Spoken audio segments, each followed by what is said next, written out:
আসসালামু আলাইকুম। ক্যালকুলাসের আরেকটি ম্যাথ নিয়ে আমরা আজকে দেখুন এখানে y x e to the 4x, তার মানে এটা ইউভি ফরম্যাটে আছে। বাট ইউভি ফরম্যাটে যখন থাকবে, যদি আমাকে তার অন্তরজ বের করতে বলে, তখন আমি ইউভি ব্যবহার করতে পারি। যেমন ইউভি যদি আমি অন্তরীকরণ করি, তাহলে এটা কি হইতো? ইউ ঠিক ভি এর অন্তরীকরণ, ঠিক আছে? ভি এর অন্তরীকরণ প্লাস ভি ঠিক ইউর অন্তরীকরণ, ঠিক আছে? ধরেন ইউর অন্তরীকরণ শেষ, ইউভি মেথডটা। বাট এখানে কিন্তু আমাকে বলছে কয়বার অন্তরীকরণ করার জন্য? n বার অন্তরীকরণ করার জন্য yn বের করতে বলছে। প্রবলেমটা এখানেই। যখন এরকম ম্যাথ, যদিও এটা করা যাবে নরমালি, কিন্তু এরকম ম্যাথ যখন আসবে n বার, তখন আমরা এটাকে লিবনিজ দিয়ে করার চেষ্টা করব। কখন? যদি দুইটা ফাংশন গুণ আকারে থাকে। yn সবসময় না, কিন্তু যদি এখানে একটা ফাংশনই থাকতো, তখন তো আমরা yn বের করার জন্য লিবনিজ ব্যবহার করবো না। দুইটা ফাংশন যদি u আর v গুণ আকারে থাকে এবং n বার অন্তরীকরণ বের করতে বলে, তখন আমরা লিবনিজ উপপাদ্য অ্যাপ্লাই করব। এখন আসলে লিবনিজ উপপাদ্যটা কি? আমরা যদি এরকম বুঝি, ধরেন এখানে 1 - 2x স্কয়ার ইনটু y2 দুইটা ফাংশন গুণ আকার আছে, এটাকে আমি লিবনিজ করব। তার মানে n বার অন্তরীকরণ করব। এই পুরো ফাংশনটাকে আমি n বার অন্তরীকরণ করব। তাহলে প্রথম ফাংশনটা আমি এখানে ঠিক রেখে দিব, সেকেন্ড ফাংশনটাকে n বার অন্তরীকরণ করব। তাহলে অন্তরীকরণ করলে কত হয়? এই n বার অন্তরীকরণ করলে এটা n+2 হবে।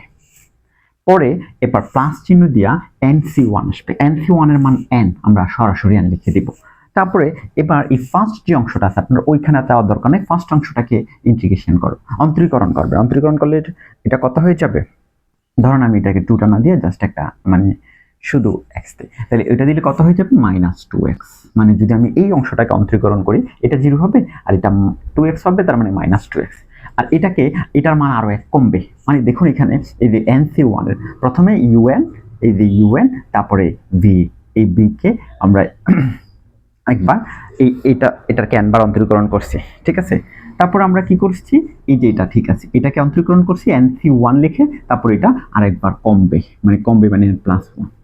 তারপরে এবারে nc1, তো nc1 এর মান হচ্ছে n into n-1 divided by 2। এখন দেখুন এটা 2 হয়ে গেছে এটার বদলে। এবার এটাকে করলে কত হয়? x এর করলে 1, মানে অন্তরীকরণ করলে -2 হবে। x এর করলে যেহেতু 1, এটাকে আরেক করলে কত হবে? yn হবে। 1টা কমে যাবে, মানে yn+2 থেকে yn+1 হয়েছে, পরে আবার yn হয়েছে। আর এখানে ছিল nc0, এখানে ছিল nc1, nc2, এটা হচ্ছে nc2 এর মান এটা। তার মানে পরের অংশ যখন করবো, মানে nc3, পরে এটাকে অন্তরীকরণ করতে হবে। এটাকে যদি অন্তরীকরণ করি, পরের অংশ 0 চলে আসবে, তাহলে বাকি সবগুলো অংশ 0, মানে এটা হবে রাজা। সিমিলারলি যদি এটা হচ্ছে লিবনিজ উপপাদ্যের প্রয়োগটা এভাবে হয়, তার মানে সিমিলারলি যদি আমি y x e to the 4x A Leibniz করি, মানে এটাকে n বার অন্তরীকরণ করি d to the 4n, just y কে যদি করি, এটা ঠিক থাকলো। e টু দি 4x, এটাকে n বার করলে e টু দি 4x, কারণ এটা একবার করলে e টু দি 4x, দুইবার করলে e টু দি 4x, 10 বার করলে e to the 4x plus nc1। তো nc1 তো আনতেই হবে, nc1 এর মান কত? n। তারপরে এবার এটার অন্তরীকরণ, ঠিক আছে? এইটার এই x এর অন্তরীকরণ করলে কত হয়ে যাবে? 1। আর e টু দি 4x একবার কমলেও e টু দি 4x ই থাকবে। পরে এই nc2 এর মান আসবে, মানে nc2 এর মান কত? n * n-1 divided by 2, but এই 1 কে যখন করব একটা 0 আসবে নি, তার মানে যাই আসুক পরে পুরোটাই 0, তার মানে এই অংশটা 0 চলে আসছে। থাকলো কি? x e to the 4x plus n e to the 4x।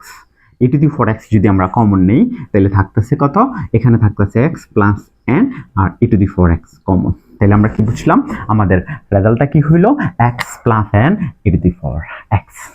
তার মানে যখন এই লিবনিজ থিওরি প্রয়োগ করে আপনাদেরকে n বার অন্তরীকরণ করতে দিবে, তাইলে কি হবে? এটা 0 হয়ে যাবে। যে বোঝা গেছে যে এই প্রত্যেকটা, এই যে x কে করছে 1 হয়েছে, পরে 1 কে করলে 0, মানে পরবর্তী আর আসবে না, পরবর্তী পদ।